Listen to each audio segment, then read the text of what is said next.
Hey everyone, welcome to Penny's Mind Files Method, the podcast showing you where the off ramp to the healing highway is when you're stuck on the life sucks road that goes nowhere. So, in today's episode, we're going to look at the mind files that contribute to the willingness to accept the unacceptable. Have you noticed how the world feels more incompetent than ever? Customer service is worse, follow through is rare, but frustration is constant. Well, there's a reason for that, and it's not entitlement, it's energetic. You see, when we accept the unacceptable, we don't become more gracious, we become more tolerant of dysfunction. And dysfunction will expand to fill the space that it's given. In other words, if we keep giving people a pass, thinking, well, they're doing the best that they can, or if we're not allowed to complain, you must have seen signs like that, right? The ones that say something along the lines of verbal abuse is not tolerated. You see, both of these ideas condition us to accept the unacceptable. They're guilt based instructions. And the mind file behind those, in some version of, I'm afraid of being judged. So let's dig into that mind file. Why do we fear judgment so much? For many years, there was a guilt and shame driven message that not only we will be punished for our mistakes, but will burn in some kind of eternal fiery hell if we're not careful. That message, even when it appears to be intellectually dismissed, is still referenced by your mind's process until whichever mind file that narrative is in is resolved. You see, initially the narratives in the mind file will be centered around parental punishment. And sometimes it wasn't even punishment, it was correction, misinterpreted by a child as punishment. Remember, as a child, you're not capable of reasoning. So every time that your parents said or did something that stopped you from doing whatever it was you were doing, well, that could have been just a correction, right? Like, for example, Um, maybe they said, "Don't play with those scissors," and grabbed them out of your hand or slapped you or something. And then you interpreted that I was hit. I was beaten for playing with scissors, right? As you grow and start hearing messaging from other people, the hellfire concept, you're going to burn in hell if you don't do what you're told, because it's still in place, right? In a lot of religious kind of strict religious messaging. And so it permeates through society. So when we judge someone for their perceived incompetence, there's often guilt and shame mixed in with the criticism and judgment because we're sending and receiving information, we're perceiving through those extremely murky emotional filters of guilt and shame. So, first of all, we have to understand what incompetence even is. Because what one person determines to be incompetent might not be incompetent to somebody else, right? So, the definition, according to the Merriam Webster Dictionary, is incompetence describes somebody lacking the necessary skill, ability, or qualification to perform a task or job adequately. When we assess someone's capability as being incompetent, we are often judged as being difficult or demanding. It's kind of the boomerang of life, right? We judge somebody and we're judged right back. In the Gospel of Matthew, chapter 7, it says, and I'm reading from the Douay Rhymes version, Catholic Bible, judge not that you may not be judged. For what judgment you judge, you shall be judged. And with what measure you meet, it shall be measured to you again. So Jesus is telling us about the boomerang of life. What we give out, we get back, right? Why is that? What's actually happening? Well, if we can accept that we live in an energetic world, the energy that we put out, that's what comes back to us. And the whole energy thing is scientifically proven, by the way, the field of energy. So if we look at the emotional filter frequency scale and see where guilt and shame are, way at the bottom. And I know if you're listening on Spotify or Apple or Podbean, you can't see this. If you're a visual person, you might want to head on over to YouTube or Rumble and watch at a later date. If we look at the bottom here, we can understand then how the universal law of energy works. Guilt and shame are behind the desire to judge or assess. If you like that word better, right? Assess. Some people might like, I don't know, criticize or critique better than judge. It's all the same, right?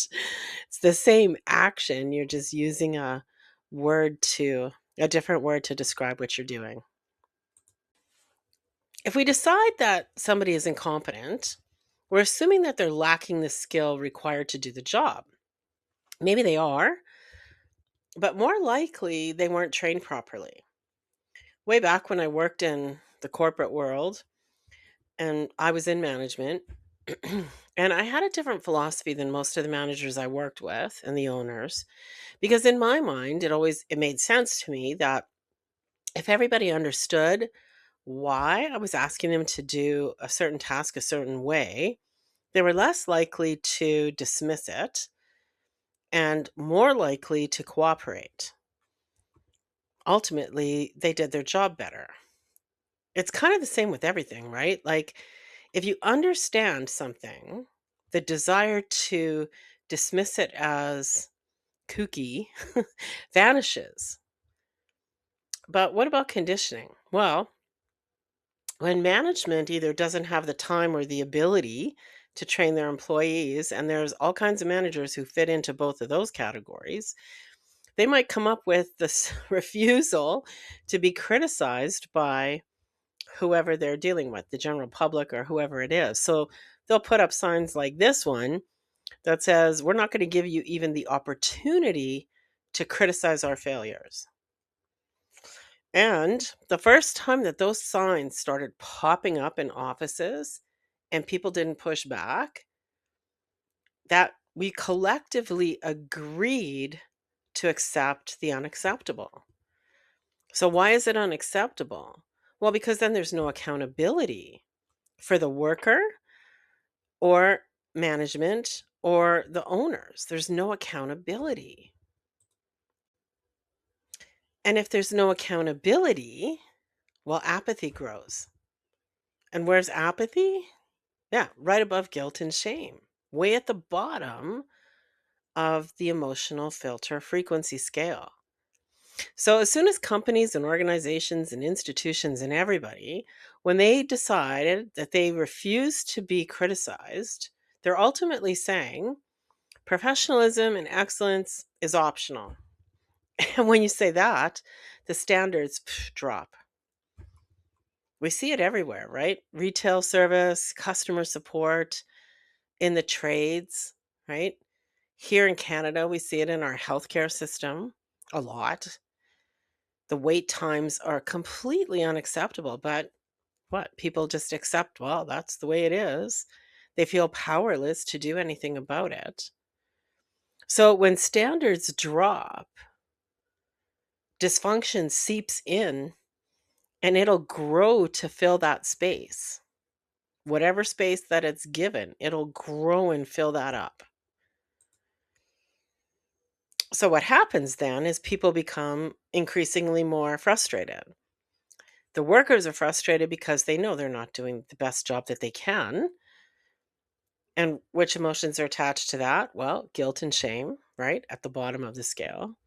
And the general public, well, they're frustrated because their customers and clients and whoever, they're frustrated because they have an expectation of whatever service that they're purchasing, and that expectation isn't being met. Now, expectations, right? We talked about that a teeny weeny bit in episode 4. Basically, how they're formed is what we talked about in episode 4, but I didn't dig into it because, well, it was only episode 4. You see, there's good and bad with everything, right? And that goes for expectations. It's reasonable to have an expectation when you're shopping in a store or dealing with a contractor, you expect that the people that you're dealing with know what they're doing, right? That's a reasonable expectation.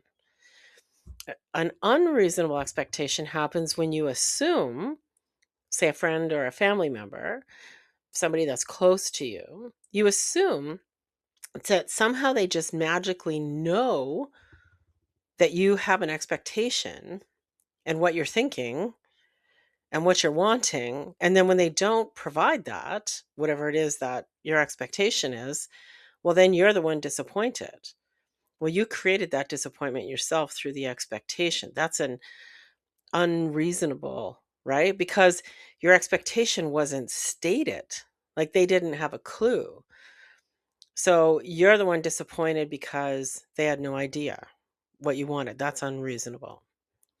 But in some situations, right, like going into a grocery store and expecting them to have food for sale, or walking into a law office and expecting them to understand the law, those are reasonable expectations. Walking into a doctor's office and expecting them to understand how to make an appointment, that's a reasonable expectation.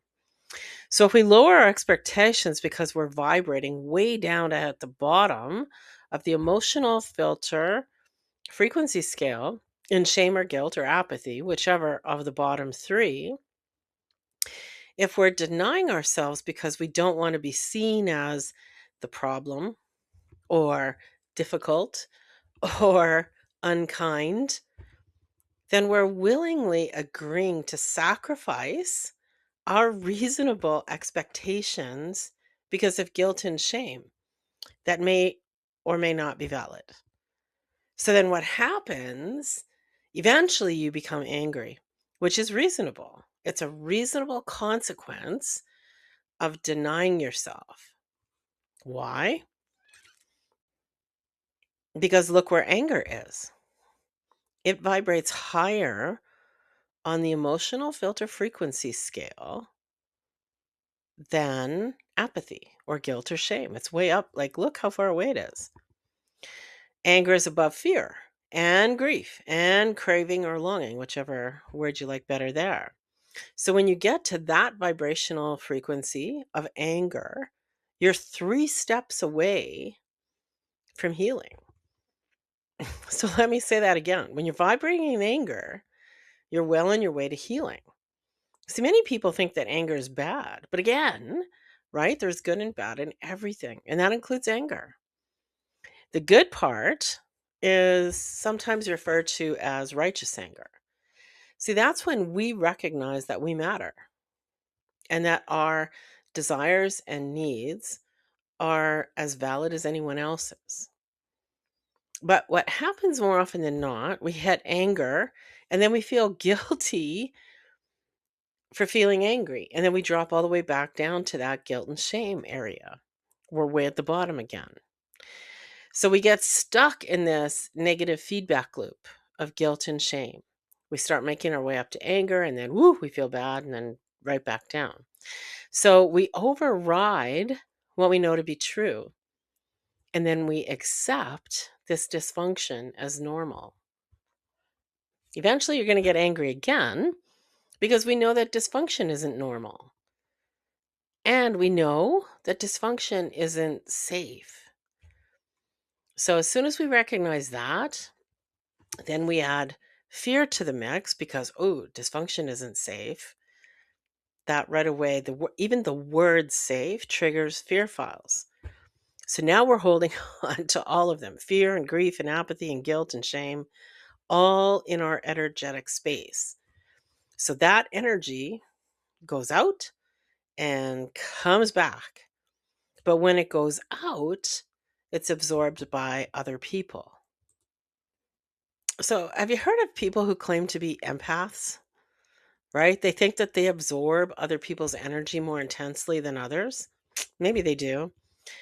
But the question to ask then is why? Why do they absorb more?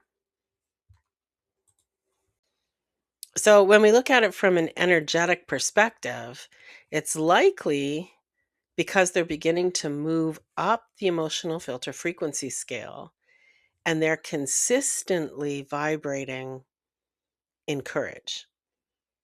And then eventually they're going to move up to neutral, and that's where their wounds are going to begin to heal.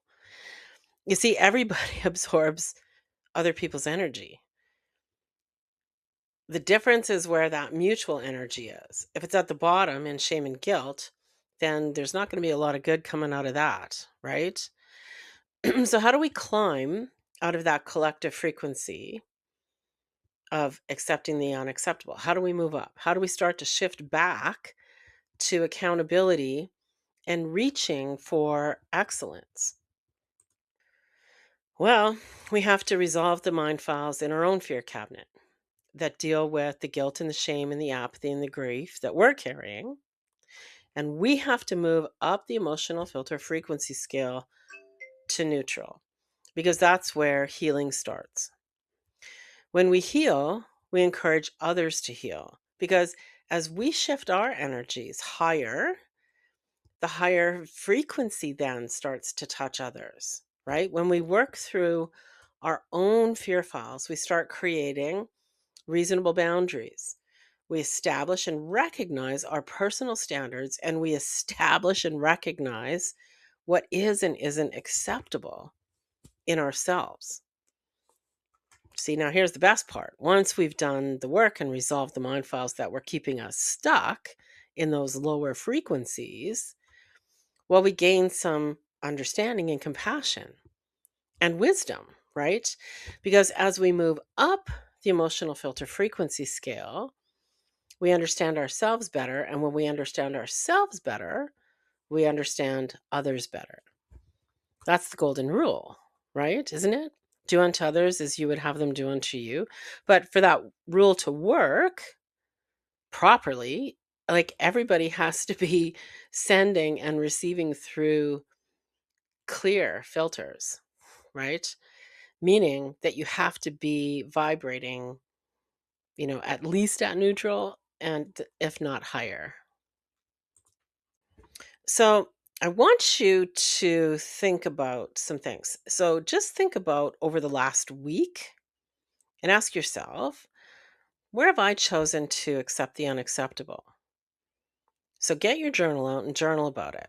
Describe the experience and then dig into the files and the filing cabinets of your mind and try to identify the original mind file behind your willingness to deny yourself. What did that choice cost you? Like, what were the consequences of your choice? Did you become resentful? Because if you did, you dropped from anger to fear. Resentments that are born from denying self, that's putting somebody else's needs above your own, well, that's fear based, right? That's saying that you don't matter as much as them. You're not as worthy as that person is, whoever you were dealing with. So that means you're going to have to dig into your self worth file. You see, when you start to work through your mind files, it's never just one mind file that contributes to a decision or a reaction or a behavior pattern. It's always a bunch of files that are kind of tied together. All those files are holding emotional filters that are vibrating really low. And those ones are really thick because remember, they're compounded, right? We think that all these things are separate, you know, wounds, but they're not. Remember, and we've talked about this before, the very first sentence in A Course in Miracles says, there is no order of difficulty in miracles. One is not harder or bigger than the other. They're all the same. All expressions of love are maximal. Now, I know what you're thinking. If it says all expressions of love are maximal, and I'm saying you're at the bottom of the emotional filter frequency scale, and love like vibrates way at the top, like what's up? Well, in this context, what it means is that we're giving our attention to, we're nurturing, or we're loving the narrative inside the mind file. And we're unwilling to give that up, right? We're holding on to it. That's love in an unhealthy and possessive way. It's a kind of love that vibrates out of fear. And it's really not love, it's possession. So, what about the miracle part? Well, that's the aha moment. It's the moment of clarity that comes when you review and reassess your mind files from an informed adult perspective. When you are willing to accept, and remember, willingness and acceptance are above neutral on the emotional filter frequency scale and right beside the mended heart. So when you are willing to accept the truth of the mind file, in spiritual lingo, that's called atonement. When you're willing to accept that, well, that is a miracle.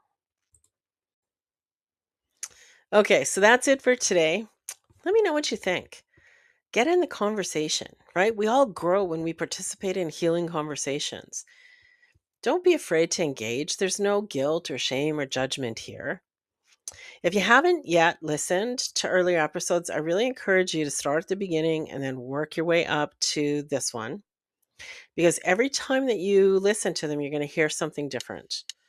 Maybe that you missed the first time. And every single time, it's going to help you continually move up the emotional filter frequency scale. Thanks for stopping by. We'll see you next time.